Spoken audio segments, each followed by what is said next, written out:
Tesla's Model Y has quickly become one of the best-selling cars for Tesla. With its growing popularity, more and more people are placing their money on the Model Y. But it's also important to note that the Model Y is not a cheap vehicle to buy, and if you are putting a lot of money on this car, you should get the best possible product. So, if you have decided to get a Tesla Model Y, but you're not quite sure on all the options, we are here to help you today.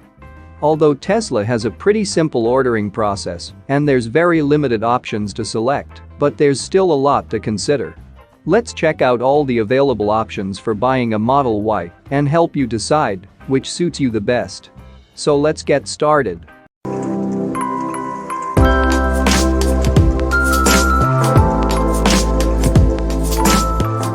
Now the very first step you take in buying your Model Y is selecting the best suitable variant. The Model Y is now available in 3 variants. You need to choose between a dual-motor all-wheel drive, long-range, or the performance variant. The actual purchase prices of these variants are as shown here. The price difference between all-wheel drive and long-range variant is $2,750, while the difference between long-range and performance is $4,000. Now talking about the range and performance numbers, the all-wheel drive variant will give you 279 miles of EPA rated range and a 0 to 60 time of 5 seconds. The long-range variant will give you 330 miles of EPA rated range and a 0 to 60 time of 4.8 seconds. While talking about the performance variant, it will give you 303 miles of EPA rated range and a 0 to 60 time of just 3.5 seconds. The decision on which variant to go for purely depends on your personal preference. If you are a driving enthusiast and really desire to have the fastest Tesla Model Y available, go for the performance variant. In the market currently, there's not a lot of cars faster than this, so it's going to be very rare that you're ever going to have an issue passing or being passed by somebody else.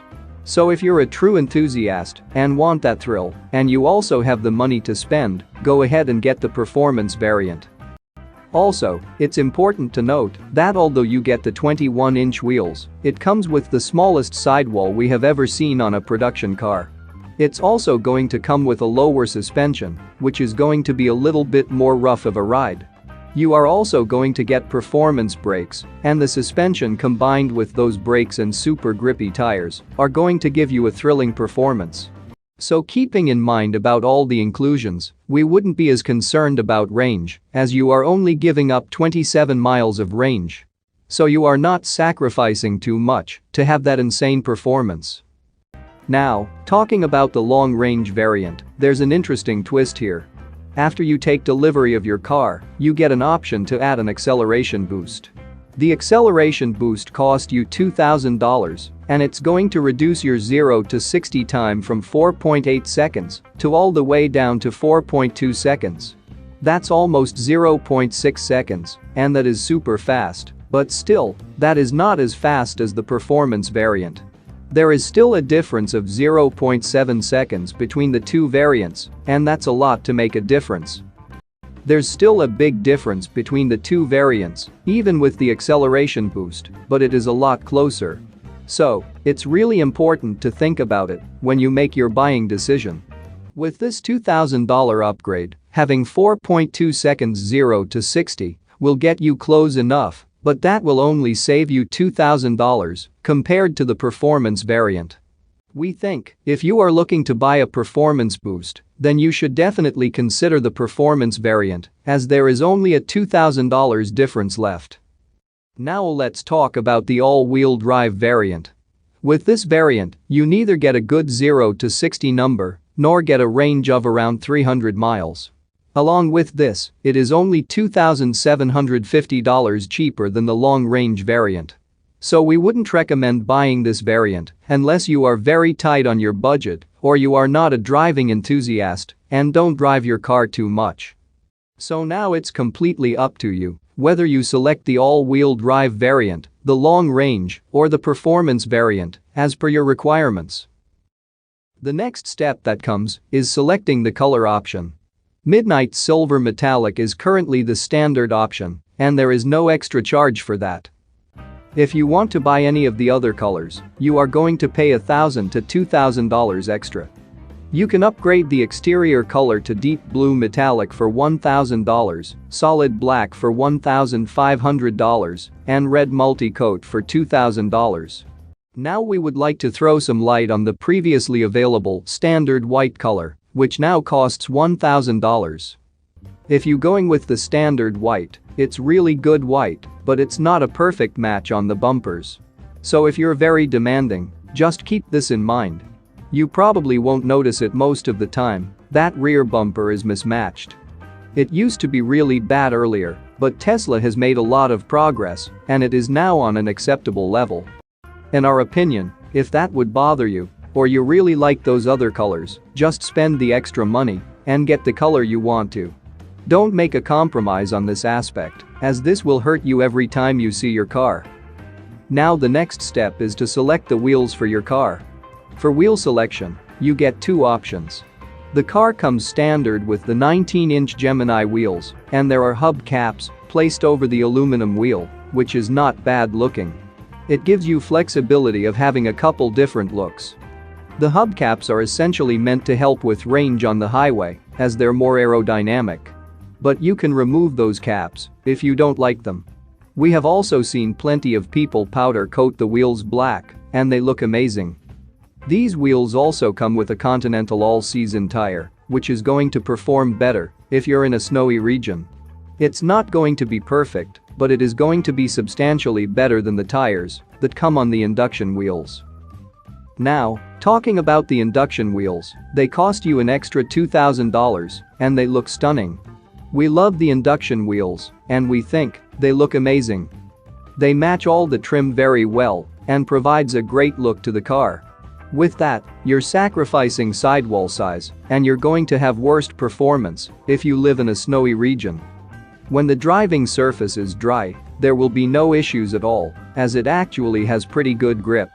But when it comes to any inclement weather, those tires are just not up to the task. So depending on your region where you live, you may want to consider selecting the induction wheels. In our personal opinion, regardless of where you live, we recommend passing those induction wheels. This is because, if you get the Gemini wheels standard on the car, you can get either any aftermarket option or a takeoff set of induction wheels from eBay. We have seen prices to fluctuate, and we keep an eye on these things over time. We have generally seen $2,000 to $2,500 would get you a set of wheels with the tires on them. However, right now there's very limited options, and none of them have the tires on it. So this could end up being more expensive than getting the induction wheels straight from the factory and having a second set. But here's the benefit of doing that. By saving those $2,000, you can use that towards an aftermarket set or those take-off induction wheels. Now, by spending a little more amount than $2,000, you now have two sets of wheels. You now have a summer set of wheels, and you also have a winter set of wheels, if that is appropriate for your region. Otherwise, you've got a set of wheels that will be useful when going on road trips, where it should prove a bit more efficient, and then you also have a set of wheels for around town. It's completely up to you, but we highly recommend getting the Gemini wheels and then get a second set of wheels and tires for the other seasons. Now coming to the next option, that's a tow hitch. This tow hitch costs you $1,000 while ordering your car. But there's also an option to order this after your delivery, and it will be installed at your local service center. But if you do this, it will cost you $1,300, which is $300 expensive than what you could get earlier. So, if you are planning to tow anything with your vehicle, like a trailer or anything behind the vehicle, we highly recommend spending the $1,000 and getting the Tesla trailer hitch. The other advantage you get with this is the tow mode from Tesla. With this, you will also not have any issues with warranty. But if you are not planning on towing anything, save yourself quite a bit of money and get one of the aftermarket options that's available for about $300 to $400. There are a number of options available in the market that are perfect for this application. If you're just going to be mounting bikes to the back or maybe a cargo carrier, then this is a much more reasonable approach. You can do this on your own, as it's not that hard to install, but there are several local providers also that can install it for you. Now comes a very interesting part of the ordering process, and that's the interior. You get two options for interior: the standard black interior, which is the stock option, and for $1,000, you can upgrade to the partially white interior. The white interior looks completely gorgeous, and we totally recommend this to everyone. But if you don't like the white interior, it doesn't matter, just get the black. But if you love the white interior, go for it and spend that extra $1,000.